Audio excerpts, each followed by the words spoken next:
서운함을 표현할 때 많은 분들이 하는 대표적인 실수는 바로 상대방에게 애원하듯 말한다는 겁니다. 혹은 상대방을 원망하듯 얘기하기도 하죠.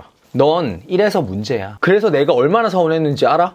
중요한 건 이렇게 얘기하면 서운한 부분이 고쳐지기는커녕 오히려 상대의 마음이 식어버리는 부작용이 생깁니다. 처음에야 오구오구 그랬죠요. 알겠어. 내가 미안해. 하고 받아주지만 시간이 갈수록 투정의 양이 쌓여갈수록 또야? 하면서 더 이상 받아주지 않고 서운한 부분을 고치지도 않게 됩니다. 억지로 맞춰준다 하더라도 사실 속마음은 더러워서 맞춰준다 일 거고요.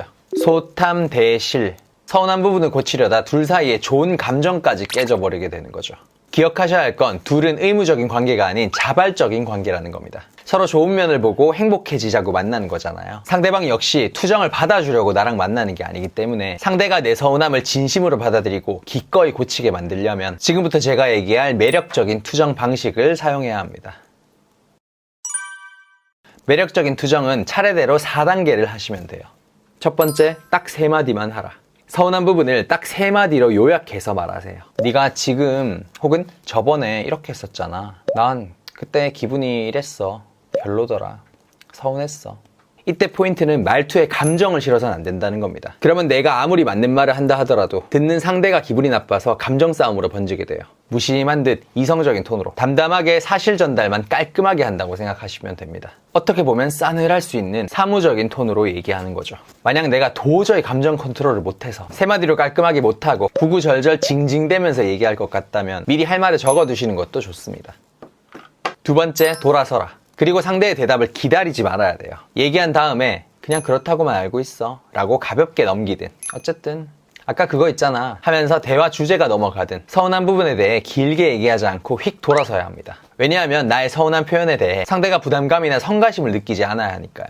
서운한 부분이 생겼다는 건 상대방이 그게 문제라는 생각 자체를 못하고 있었을 가능성이 커요. 근데 내가 처음 서운한 얘기를 꺼내면서 바로 대답을 듣길 원하거나 당장 바뀌길 요구하게 되면 거부감이 들거나 피곤한 마음부터 생기게 되는 거죠. 그래서 그 상황을 모면하려는 변명만 하거나 당장 내 기분을 달래주려는 영혼 없는 사과만 하게 될 겁니다. 그래서 내가 아무리 하고 싶은 말이 산더미고 답답해서 미칠 것 같더라도 실제 사례, 솔직한 감정 상태, 결론 이 3마디를 했으면 바로 넘어가세요. 그 주제는 일단 더 이상 얘기하지 않는 겁니다. 이렇게 하면 상대 입장에선 자기가 해명이나 기회가 사라졌다는 느낌이 들게 돼요. 그러면 억지로 해명해야 할 것 같은 피곤함이나 거부감보단 팩폭을 당해서 생기는 당황스러움, 억울함을 풀고 싶다는 조급함, 얘가 감정이 얼마나 상했는지 예측이 안 돼서 생기는 불안감이 먼저 들게 되는 거죠. 그렇게 진심으로 해명하고 싶어지고 성의 있게 변명하고 싶어지는 심리 상태가 갖춰지는 겁니다. 나의 서운한 부분에 대해 한 번이라도 진지하게 고민을 하게 될 거고 진짜 괜찮은 사람이라면 스스로 그걸 개선해 보려는 노력까지 하겠죠. 이게 다 내가 서운함을 바로 해소하려고 들지 않고 할 말만 하고 꾹 참으면서 물러났기 때문에 생기는 좋은 결과예요. 세 번째, 보상을 줘라. 상대가 진지하게 고민을 하거나 고치려는 노력을 할 때 반드시 즉각적인 보상을 해주세요. 대박. 이렇게 이해해주니까 너무 좋아. 정말 안 바뀔 것 같았는데 기대도 안 했는데 이렇게 노력해주니까 너무 고맙네. 언제 서운해 했냐는 듯 적극적인 리액션, 폭풍 칭찬을 해주는 거죠. 폭풍 스킨십은 덤. 많은 사람들이 상대방이 서운한 부분에 대해 노력을 할 때 애초에 처음부터 잘했으면 되는 거잖아 라는 생각으로 상을 안 주는 경우가 있어요. 그러면 상대가 바뀌려고 노력하는 맛이 안 나게 됩니다. 세상에 완벽한 사람은 없다는 당연한 진리를 떠올리시면서 뒤늦게라도 노력하는 그 사람의 모습을 무조건 격려하고 응원해주세요. 네 번째, 뒤늦은 설명. 상대가 내 서운함을 진지하게 고민을 했고 내가 거기에 대한 보상까지 해줬다면 분위기는 이미 좋게 풀어졌을 겁니다. 근데 여기서 끝내버리면 상대는 또다시 풀어질 수밖에 없어요. 다시 같은 걸로 나를 서운하게 만들 겁니다. 사람은 쉽게 변하는 게 아니니까. 이걸 방지하기 위해 뒤늦게 서운한 포인트를 디테일하게 얘기해줘야 합니다. 투정은 이때 부리는 거예요.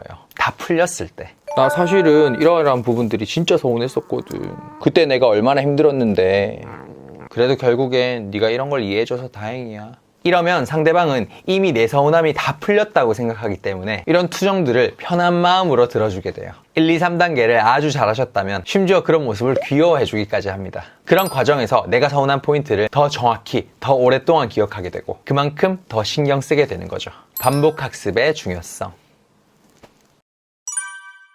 보통 이 4단계를 거치지 않고 한 방에 그 자리에서 기다리는 과정 없이 모든 서운함을 해결하려는 사람이 많습니다. 이러면 사소한 투정이 큰 싸움이 돼버리고 감정이 골이 생기기 때문에 점점 이별에 가까워지는 거예요.